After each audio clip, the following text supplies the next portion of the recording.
Hello guys, welcome to my YouTube channel. Friends, आज की इस वीडियो में हम डिस्कस करने वाले हैं एक्सरसाइज 3.3 के बारे में। एक्सरसाइज 3.3 में जो क्वेश्चन पहला है, इसमें कहा गया है निम्न रैखिक समीकरण युग्म को प्रतिस्थापन विधि से हल करो। ओके, तो इसका जो पहला पार्ट है x प्लस वाई बराबर 14 एंड सेकेंड पार्ट है x minus y is equal to 4। इसको हमें प्रतिस्थापन विधि से हल करना है, यानी कि हम किसी रैखिक समीकरण युग्म को कई विधियों से हल कर सकते हैं। यानी उसमें जो वेरिएबल्स होते हैं, जो चर होते हैं, दो चर वाले रैखिक समीकरण, यानी इसमें दो चर हैं एक्स वाई के मान हम तो तीन तरीकों से ज्ञात कर सकते हैं। उसमें पहला मेथड है प्रतिस्थापन विधि का। इसके बाद की जो नेक्स्ट एक्सरसाइज आएगी उसमें आप विलोपन विधि को पढ़ेंगे, और उसके बाद जो नेक्स्ट आने वाली है वो वज्र गुणन विधि से पढ़ेंगे। यानी तीन विधियां हैं और तीनों विधियों से हमें जो है एक रैखिक समीकरण युग्म को हल करना होता है। पेपर में किसी विधि से पूछ सकता है, इसलिए पहली जो विधि है उसके बारे में डिस्कस करते हैं। फ्रेंड्स, आइए पहला क्वेश्चन लेते हैं। इसका पहला क्वेश्चन फ्रेंड्स है x plus y is equal to 14, x minus y is equal to 4। Solve करते हैं पहले क्वेश्चन को। पहले नोट कर देंगे जो दिया हुआ है x plus y is equal to 14, इसका समीकरण नाम 1 दे देंगे, और जो दूसरी दिया हुआ है x माइनस वाई बराबर 4, इसका समीकरण नाम 2 दे देंगे। ओके फ्रेंड्स, यहाँ पर आपको समीकरण 1 को चुनना है या फिर समीकरण 2 को चुनना है। आप किसी एक को चुन सकते हैं, तो लिखेंगे समीकरण 1 से। मैं समीकरण 1 पर जाऊंगा। समीकरण 1 से आप समीकरण 1 को लिखिए, क्या है x plus y is equal to 14, x plus y is equal to 14। यहां से आप x और y में से किसी एक को रोक सकते हैं, यानी वहां पर हम जो है x को रोकते हैं यहाँ पे, तो x इज इक्वल टू क्या आ जाएगा 14 माइनस वाई हो जाएगा। इसका नाम हम समीकरण 3 दे देंगे। ओके, इस तरीके से अब हम देख पा रहे हैं x का जो मान निकाले हैं, एक 14 माइनस वाई, एक किस समीकरण से निकाले? समीकरण 1 से। तो ये जिस समीकरण से निकालो मान, जिस वेरिएबल का x या y का, किसी का एक का निकाल सकते हैं, तो वो मान समीकरण उसमें उसी में मत रखना जिस समीकरण से आप निकाला है। जैसे समीकरण 1 से मैंने निकाला x का मान, तो 1 में नहीं रखना है, 2 में रखना है। ओके, तो लिखना होगा समीकरण 2 में x का मान रखने पर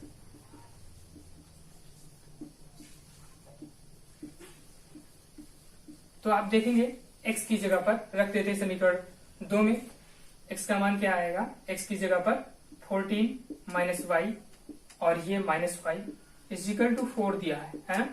तो यहां पर आप पक्षांतर कर लीजिए, गिनतियां एक पास और चर एक पास। माइनस वाई माइनस 2y हो जाएगा फ्रेंड्स, इज इक्वल टू 4, और ये माइनस 14 हो जाएगा, प्लस का 14 हो जाएगा, माइनस का 14 हो जाएगा। प्लस दैट ये minus 2y is equal to minus 14, 4 minus 14 करेंगे तो माइनस का 10 बचेगा, माइनस माइनस कैंसिल आउट हो जाएगा, 2 5 जा 10, यानी कि जो y का मान फ्रेंड्स निकल के आया y इज इक्वल टू 5 निकल के आ गया। यानी y का जो मान आया हमारा क्या आ गया? 5 आ गया। यही मान समीकरण 3 में रख देना है उठा करके, और वहां से हम x का मान निकालेंगे आराम से। तो समीकरण 3 में जो है y का मान रखेंगे, तो 14 माइनस y बराबर 5, यानी कि 5 घटाएंगे फ्रेंड्स, क्या आ जाएगा? 14 में से 5 घटाएंगे, कितना हो जाएगा? 9, यानी x इज इक्वल टू कितना आ गया फ्रेंड्स? 9। इस तरीके से क्वेश्चन जो पहला पार्ट था इसका सॉल्व हो जाता है। अब आइए डिस्कस करते हैं इसके सेकेंड पार्ट के बारे में।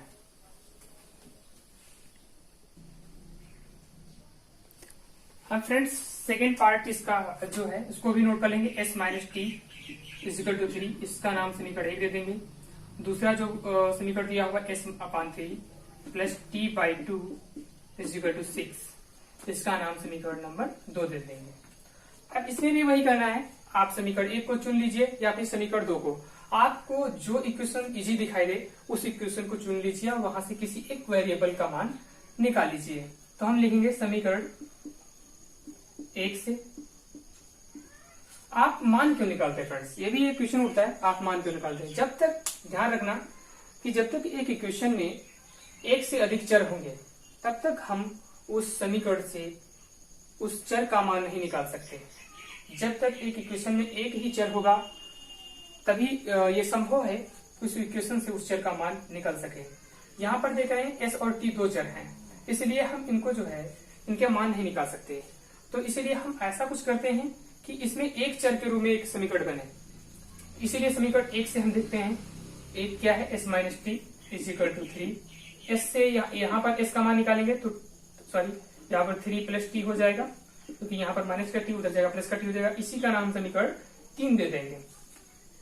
जो s का मान समीकरण एक से निकाले हैं, अभी मैंने बताया पिछले क्वेश्चन में कि जिस समीकरण से आप मान निकालो उसमें उस चीज का मान मत रखो, आप दूसरी इक्वेशन को सेलेक्ट कर सकते हैं, उसमें मान रख सकते हैं। तो लिखेंगे समीकरण सेकंड में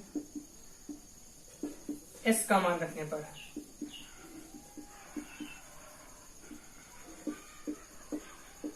तो समीकरण सेकंड आपकी यह है, s की जगह पर आप मान रखिए 3 plus t upon 3 plus t by 2 is equal to 6। आप इसको सॉल्व कीजिए तो क्या आएगा, यहाँ पे आप त्रिची गुणा कीजिए तो 3 2 जा 6, इसके से मल्टीप्लाई करें 3 गुना 6 और 2t और प्लस 3t, नीचे नीचे की मल्टीप्लाई करेंगे तो 6 आ जाएगा फ्रेंड्स। 3 2 जा 6 इज इक्वल टू 6। इसके नीचे है, अभी एक मन ना माने, अभी थोड़ा और थोड़ा ऊपर सॉल्व करें, प्लस दैट 3 2 5 हो जाएगा, 6 plus 5t upon 6 is equal to 6। आप त्रियक गुणा कर दीजिए यहाँ पर, ठीक है। अब यहाँ पर त्रियक गुणा कर देंगे तो ये 6 plus 5t is equal to 6 7 36, plus that t का मान निकालने के लिए 6 को उधर ले जाएंगे तो 5t इज इक्वल टू आ जाएगा 36 माइनस 6 इज इक्वल टू कितना आ जाएगा 30। तो 5 से डिवाइड हो जाएगा 5 6 जाएंगे 5 6 का 30, टी बराबर कितना आ जाएगा फ्रेंड्स 6। तो टी का मान मैंने क्या निकाला 6 निकाल लिया। ये जो मान है t इज इक्वल टू 6, ये जो मान मैंने फ्रेंड्स निकाला t इज इक्वल टू 6, ये मान समीकरण आप 3 में रख दीजिए। तो लिखना पड़ता है थोड़ा, लिखना आपको जरूर पड़ेगा समीकरण 3 में t का मान रखने पर।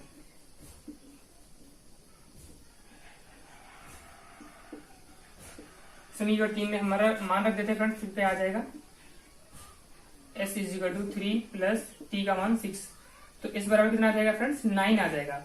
इस तरीके से क्वेश्चन आपका सेकंड वाला पार्ट भी सॉल्व हो जाता है। अब बात करेंगे इसके थर्ड पार्ट के बारे में।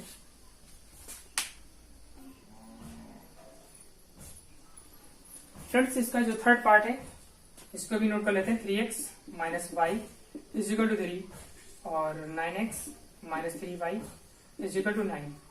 इसका नाम समीकरण 1, इसका नाम समीकरण नंबर 2 दे देंगे। यहां से आप किसी एक समीकरण को चुनेंगे तो लिखेंगे समीकरण, यहाँ पर आपको कौन सा समीकरण इजी दिखाई दे रही है, आप समीकरण 1 को ही चुनेंगे।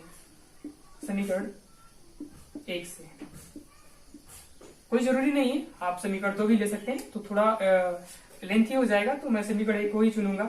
समीकरण 1 से, समीकरण 1 से यानी कि समीकरण क्या है 3x minus y is equal to 3, 3x minus y is equal to 3। यहाँ से हम y का मान निकालेंगे तो 3x और ये 3 इधर आएंगे, माइनस का हो जाएगा, ये माइनस का y इधर जाएगा, प्लस का y हो जाएगा। ये आपने मान निकाल लिया y का, किस समीकरण से, समीकरण 1 से। ओके, इसका नाम समीकरण नंबर 3 दे देंगे। आप y को उधर भेज दिए हैं और 3 को इधर ले आए हैं तो माइनस का हो गया है ना, प्लस का 3 था माइनस का 3 हो गया और माइनस का y था वो बराबर में गया, प्लस का y हो गया। ये समीकरण नंबर 3 दे दिया इसका नाम। ये मान आपने समीकरण 1 से निकाला तो समीकरण 2 में लिखेंगे इसका मान, तो लिखेंगे समीकरण 2 में y का मान रखने पर, तो यहाँ पर फ्रेंड्स हम मान रखते हैं 9x माइनस 3, y का मान हमारे पास आया 3x minus 3 is equal to 9। इसको सॉल्व करते हैं, क्या आएगा, इम्प्लाइज दैट 9x अंदर 3 की मल्टीप्लाई कराएंगे तो 3 3 जा 9x और माइनस माइनस प्लस 3 3 जा 9 इज इक्वल टू 9। 9 से 9 कैंसिल आउट हो जाएगा, 9x में से 9x, सॉरी यहाँ पर आप ऐसा नहीं कर सकते, 9x माइनस 3 3 जा 9x प्लस का 9 इज इक्वल टू 9। तो यहाँ से x कॉमन करें तो 9 minus 9 sorry is equal to 9 minus 9, आप उधर भी भेज देते हैं। तो यहाँ से इसका मान 0 आ जाएगा, यानी x यहाँ पर इसका मान 0, यहाँ पर भी 0, यानी x इंटू 0, यानी यहाँ पर x बराबर करेंगे तो आ जाएगा 0/0, है ना। तो x बराबर क्या आ जाएगा, अनंत आ जाएगा फ्रेंड्स, है ना। तो x का मान इंफिनिटी आ जाएगा, यानी x के अनेकों हल होंगे, यानी x के मान जो है अपरिभाषित आया हुआ है, इसको हम नॉट डिफाइंड में रखेंगे। यही मान यदि हम समीकरण 3 में रख देते हैं तो क्या आ जाएगा, y का भी मान नॉट डिफाइंड आ जाएगा, इसका मान हमें पता नहीं हो सकता है, यानी अनंत आ सकता है, कुछ भी हो सकता है। तो समीकरण 3 में x का मान रखने पर